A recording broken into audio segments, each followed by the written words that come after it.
So as I guess my challenge tonight is really to talk about as we look at potential for drought continuing on this spring and this summer. We're in a situation where we're looking at maybe short precipitation, which results in less grass production. And so what are our options as we think about that? So this is a drought monitor as of last week. And you can see for much of the state of Nebraska, if we blow that up a little bit, especially I'd say the western third of the state, southwest Nebraska, specifically also the Panhandle, definitely some dry conditions. We do have the possibility of some moisture in the North Panhandle tonight and a storm this weekend, which could bring some significant moisture. We hope that occurs. But in any event, the outlook under current conditions could be pretty challenging with the dry conditions we had last summer. Range and pasture were already stressed. And so they're going to be going into this spring with less plant vigor and health. And kind of you think about plant health and vigor, that plant's roots tend to shrink up when we're in a dry conditions. And so they're going to have less ability to access moisture this year. And we need to remember that as we think about stocking for the summer.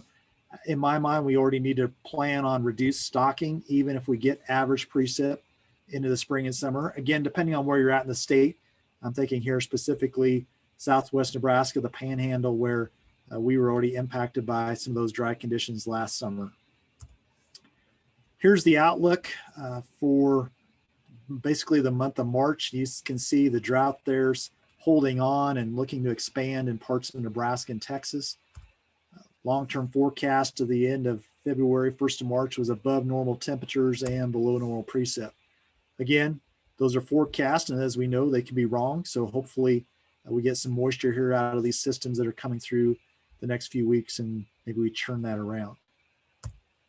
So with that having been said, though, as I think about drought and decision-making, the people part of drought, I think, is one that we need to recognize and take into account. And a gentleman by the name of Alan Crockett's one of the instructors for the Ranching for Profitability group, and he talks about on most ranches, the challenges we face are often people challenges. So we think when I'm thinking about that, it's thinking about how do we make decisions, understanding some of the emotion that goes with drought and decision making. And I think sometimes some of the challenges we have are really our own making. And so we need to understand that. As I think about drought and decision making, I thought that Jay Parsons did a really nice job last week laying out a framework around thinking about decision making and preparation. And I just kind of want to review a couple things in my mind. I kind of see we can fall into two camps on this and sometimes a little bit in between. But the first is those folks that say, I know we were kind of dry last year, but I don't really think we're in a drought yet. It's going to rain. We still have our wettest months ahead of us. We're going to get through this. And that's kind of their determination coming through. Then at some point, if it stays dry, I'd say they recognize, oh no, we're in trouble. And it's almost, they move into a desperation mode. And frequently that's tied to what I would see as degradation of resources. So range and pasture have been utilized harder than we'd like to see them used. Maybe cow body condition score is slipped. And then in some cases also quite a bit of money's been spent on maybe purchasing harvested feed to try to get through the drought. When that kind of situation happens, then we're in a scenario where sometimes decisions are being forced. It's no longer what are our different options. It's we don't really have much in terms of decisions to make. Decisions are being made for us. On the other hand, I see folks that understand that drought is a part of ranching in this part of the world. That's their perspective. They recognize that. They develop a plan to deal with that, and they're proactive in their decision making. They set trigger dates, which we'll talk about next week. I'm sure Mitch Stevenson is going to discuss that, but they have points in time, certain conditions that if these things happen, we're going to start making decisions to put some things in place to destock the ranch, move some cattle, maybe market some cattle. They're very, I'd say, purposeful about seeing and looking for possibilities. What are the options available to us?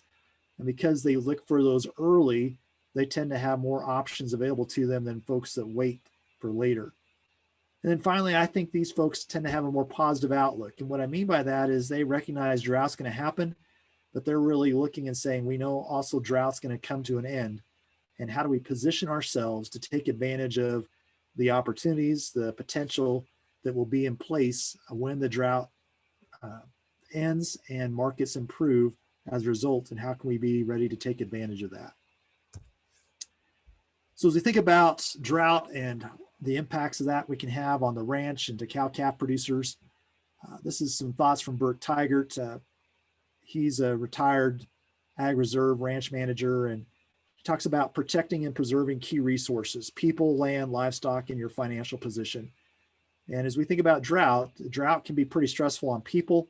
We know it has an impact on land and livestock, and also can have a negative impact on our financial position. So as we think about ways to mitigate that drought risk and impact, thinking about options to preserve and protect these resources, I think need to be forefront in our minds as we consider options.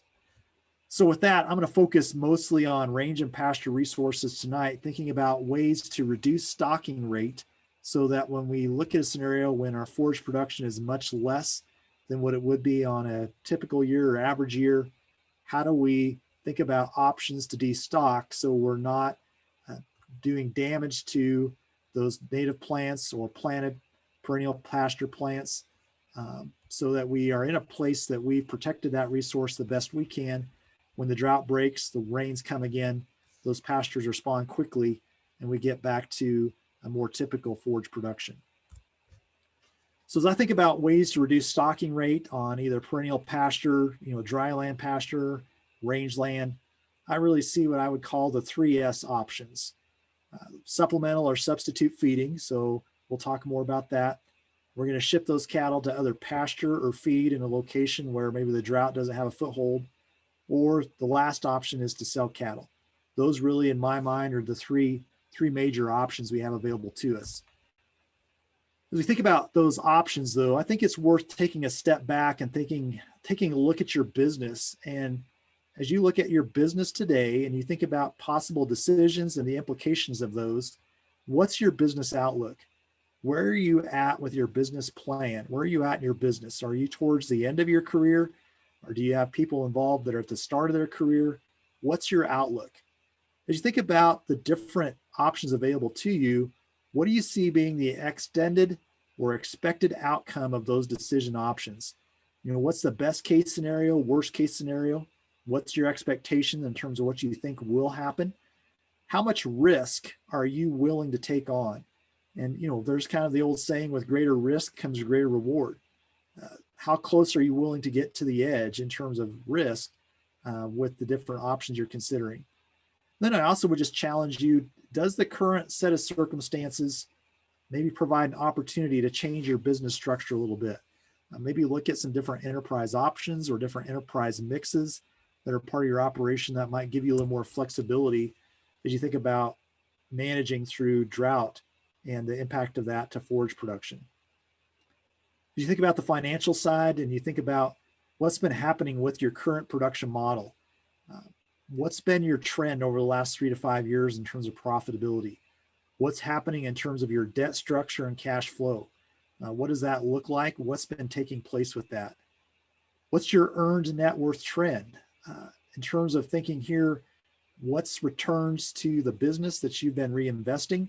And this is not just appreciation in land value, but appreciation, or excuse me, I would say that a net worth increase based on your management.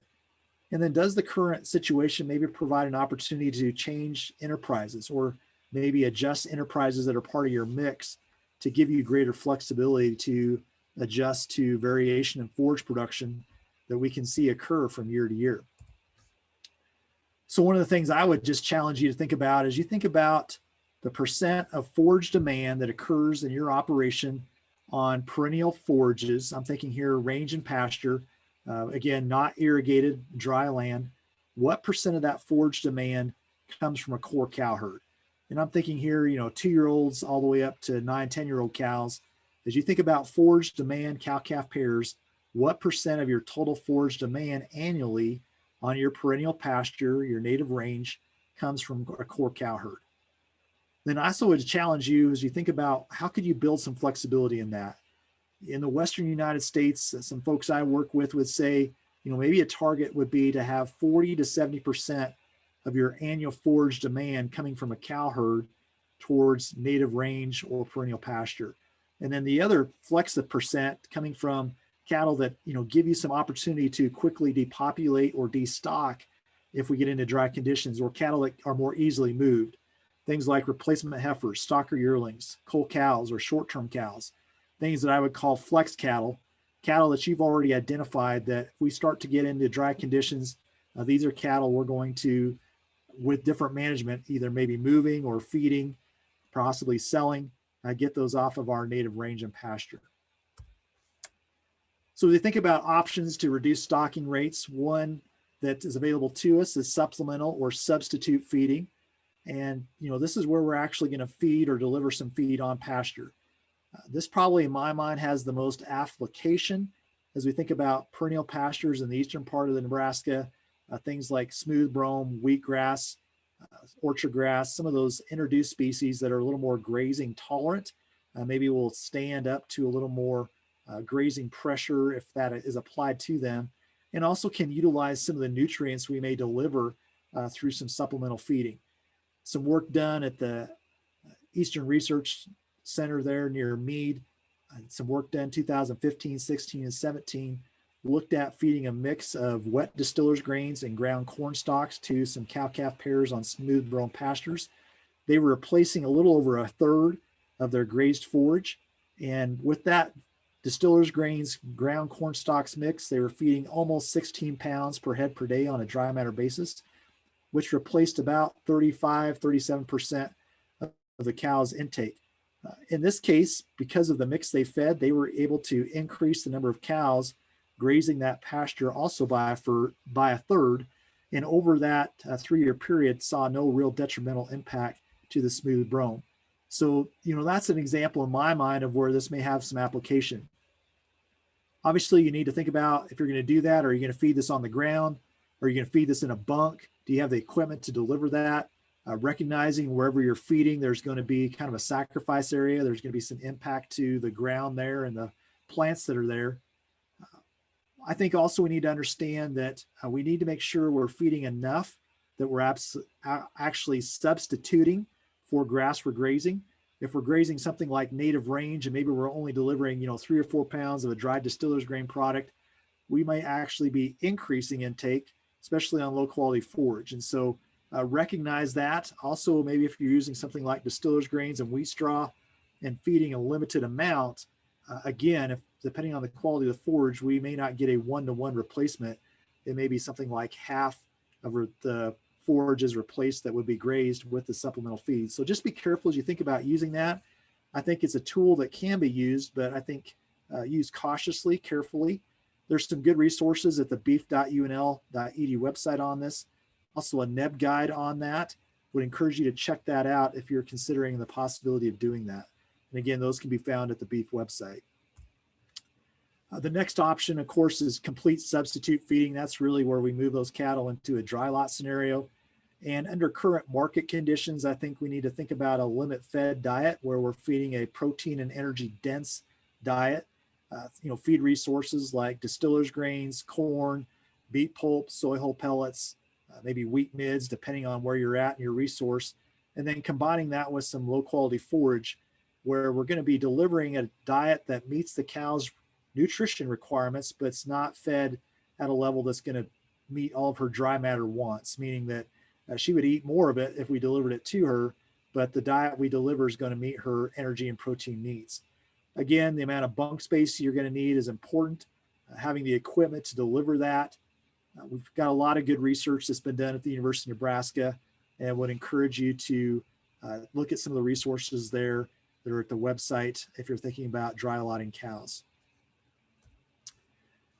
If this is new for you and you would like to have a little help around putting together a ration, or maybe you've got a set of feed on hand and you're thinking about what do I need to complement that, would encourage you to contact Nebraska beef extension specialists and educators, several available who can help you balance rations, think about strategies, maybe what are some options available to you to try to make the best use of the resources you have to stretch your feed resources and do that cost effectively. Of course, when we get into a scenario like this, oftentimes we see people begin to purchase hay from a ways away.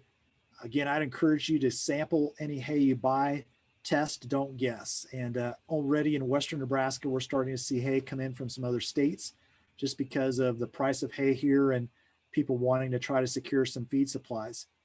As we go on into the spring, if we see dry conditions continue, there's going to be some annual forages harvested, and those sometimes can be high in nitrates, especially if they're drought stressed. Again, make sure you test your feeds if you're doing that, especially on annual forages. The other thing we want to be careful about, especially if we start seeing folks harvest CRP hay or bringing hay in that's maybe been not harvested for a while and it's in locations that you're not familiar with, is noxious weeds. We saw weeds come in, especially after 2012, with some hay resources that were brought in from outside. Things like absinthe wormwood, leafy spurge, common mullein, especially in CRP, are things we need to be aware of. And I just would caution you, if you're buying hay, if you can, try to be careful not to get ones with weeds in it. If you do suspect you could have weeds, I'd encourage you to think about where and how you feed that to try to limit the spread of that on the ranch. The feed cost calculator spreadsheet is a nice Excel-based spreadsheet tool that can allow you to compare different feed resources to one another and look at what's your most cost-effective option. Travis Mullenix, coming up here at the end of March, is going to have some nice a presentation on making sure we meet the cows' nutrient requirements, and so he'll probably talk more about that at that time. The third option we have to us, and this is one that probably is last on most people's list in terms of what they, well, I should back up. This is a second option, sometimes not always last, but we'll talk about the last one here in a moment. But this is shipping cattle to feed. And again, this is where we're going to try to find places where maybe the drought doesn't have quite a foothold. There's some pasture available, and maybe we can take some cattle to there to reduce some of the pressure on the ranch. As you think about this as an option, I'd really challenge you to think about the class of cattle you're going to ship. I think obviously cow-calf pairs are probably the most challenging. Also, depending on when you ship, they're in reproduction mode. So shipping has some stress attached to it. Remember also, you're taking those cattle out of the environment they're used to, and they're going to maybe a new set of feed resources, and that brings some stress with it. There's an old saying, you can take cattle north and west, but you can't take cattle south and east. And I think there's some truth in that. Our range resources look very different than resources in Missouri, where maybe their primary resource is fescue. So cattle from Western Nebraska often are going to have a hard time going someplace like that to really do very well. And so recognize, if you're thinking about that, you should expect some performance impacts. Yearling cattle, maybe some bred heifers that are, 60, 80 days along, they're a little different class of cattle to ship than a cow-calf pair. And so if you think about what you may want to move, take that into account. I think it's really important too, as you think about the cost of shipping, you think about some of the impacts of performance, the biosecurity risk, especially if you're bringing back bred cows to your operation, of potential diseases they may pick up in another location or parasites. Take all those costs into account and make sure that it is indeed less expensive than feeding some harvested feed. You want to be careful about that and take that, put a sharp pencil to that, think that through. Of course, the key thing, a critical thing, is the character of the people who you're going to be working with on the other end. Are they people you have some reference for, that you know and trust? And that's really a linchpin thing to have in place as you think about shipping cattle to another location. Again, looking to the east of us and south of us, southeast third of Kansas, Missouri, most of Oklahoma, they're not experiencing the same drought conditions we are. So there may be situations where there would be an opportunity to move some cattle, but again, think carefully about that and the ramifications of that that could be occurring if you haven't done that before. The last option, and this is probably the one, as I was saying earlier, had this on my mind, which is least attractive to many folks, is selling cattle, especially selling your core cow herd and getting into that. As I think about needing to begin to sell cattle, I think it's important to think about, as you think about the cattle you have in inventory, I'm thinking here of all the way down to heifer calves that were born yesterday, to replacement heifers that you're thinking about breeding this spring, mature cows. What's the current market value of those animals? And then as you look to the next 2 to 4 years, what's going to happen with their relative price to other animals in the herd over that time? So in my mind, as we think about the drought and wanting to maybe maintain a cow herd or put ourselves in a position to still have a cow herd in place, we want to think strategically about what classes of cattle would we want to keep in place now that give us the greatest flexibility and also put us in a position to get back into cow-calf production when the drought breaks, and hopefully we see prices increase. We'll talk just a little more about that, about price structure, but in my mind, as I think about cows that have the most value today, they probably are young cows, 3-year-old cows, 4-year-old cows, and specifically cows that have a bull calf at side or maybe a steer calf if they've already been worked.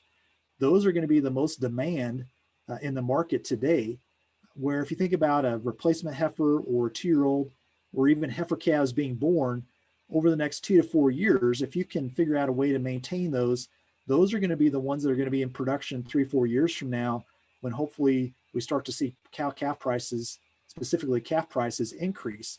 And so I think those also give you some flexibility. There's some cattle that are gaining value for you, not actually losing value in terms of their relationship to others in the herd. So think about what group of cattle may be most advantageous for you to keep as we move through these dry conditions and put yourself in position to get back into cow-calf production when it breaks. I think it's also important to recognize if you start to depopulate cows, what does that do to your overall cost structure of the operation? Let's say I've got 400 cows and I need to sell off 300, or excuse me, I need to sell off 100 to get down to maybe 300, or maybe I get down to 250. My overhead costs related to my labor, equipment, if I've got people hired, still are going to be in place. And so recognizing your overhead cost per cow unit also went up when you reduced your cow herd numbers. And so think about that as you think about selling cows. Recognize some of those costs don't go away just because the cows left. Look at tax implications of selling cattle. There's usually some flexibility with drought conditions around when you declare that income. Also think about capital gains. So if you're starting to sell breeding stock, those are taxed differently than a calf would be, and that can provide some flexibility and options as well. This is a slide that originally came from the University of Wyoming and was part of a Cattle Facts presentation a couple years ago, but I think it does a nice job just giving an overall picture of what happens typically with cattle markets. So we see here, we go back to 2014, 2015, we saw an increase in cattle prices because we had low cattle numbers. Well, that increase in cattle prices resulted in us keeping less heifers. Eventually, we saw cattle prices begin to decline, and we saw cow inventory numbers increase. Over the last couple years, USDA would show cow numbers are starting to decline gradually. And as we think about the drought, we may see those cow numbers in terms of depopulation actually accelerate. So at some point then, we're going to see cow numbers decrease and calf prices start to come up as we see less calves coming to market. And as you think about your operation and where you want to be positioned, I think it's good to remember this. This is just a slide that I put together from a bred cow sale a little over a year ago at Crawford Livestock. This was a sale where there was some dispersals. And again, this would be dispersal cows, not just a handful of cows, but you can see the value of cows sold that day at that sale. Those 3-year-old cows tended to be the largest, highest price value that day in terms of their price. And then cows that are 4 and 5 still had quite a bit of value out to age 6. But then after age 6, you see prices start to decline pretty rapidly. And that's where I'm thinking about right now as we think about what cows have the greatest value, market value in your herd today. And you think about what's going to happen with that cow value over the next few years. Recognize depreciation is real, and that may give you a way to think about what cows do you want to sell. And again, this is a little different than some folks would maybe think about this, but I'd really encourage you to think about how do you capture the most value for cows today while the market's still pretty decent, and then also think about flexibility going forward. If you're looking for some resources related to drought, again, the beef website's got a link there at the top that we've got our resources related to drought listed there. Drought.unl.edu, there's a ranch plan where there's a number of producers talk about their drought management plan. Here's my phone and email. And if you'd like to contact me, feel free to get a hold of me, talk through maybe some things you're considering. So one of the questions that did come in earlier is we think about soil moisture profile what's the expectation in forage production on Sandhills range? So, in Sandhills, we've got both cool season and warm season grasses. So as we think about precip, as we move into April, May here, what's in the profile is going to drive grass production. So, the cool season grasses, primarily things like needle and thread, green needle grass, things like that. Those really get kicked off. Some of the, what I would call sedges, those get kicked off early. And so if we don't have moisture there, they're not going to really do much in terms of growth. And once they go reproductive, even if you get moisture after that point in time, they're not going to provide much in terms of production. So, for warm season grasses, things like sand blue stem, little blue stem, prairie sandreed, those grasses, they really get kicked off starting in early to mid-June and have a lot of their growth happen then. So they can still benefit from some later rains. But for cool season grasses, that April, May precip is pretty critical to them. And if there's not moisture in the profile, they're not going to grow much in terms of forage. And go to a higher intensity grazing for a very short period of time. Like I'm thinking of maybe grazing my pastures for 7 to 13 days in a year. And my normal stocking rate's 0.7. Last year I took 0.3 to 0.4 off, and I was figuring 0.4 this year. Does that make sense? So I think, you want to make sure you leave adequate residual there so that you have some plant material still at the base of that plant. Right. But I think, in that kind of intensive grazing, and some of what you're doing is you're reducing trampling loss of what you would have if you had those cattle out there for an extended period of time. So I think in some cases you can increase harvest efficiency where you're actually getting more of the forage into the cow, less being trampled. Just be careful that you're allowing that plant plenty of opportunity to recover before you come back and graze it again. That's really the critical thing is recovery time. And of course, in a drought, that can be pretty extended before that plant recovers. But yes, that can be applied. I think it's a tool that can be used. You just want to make sure you leave ample residual there at the base of that plant.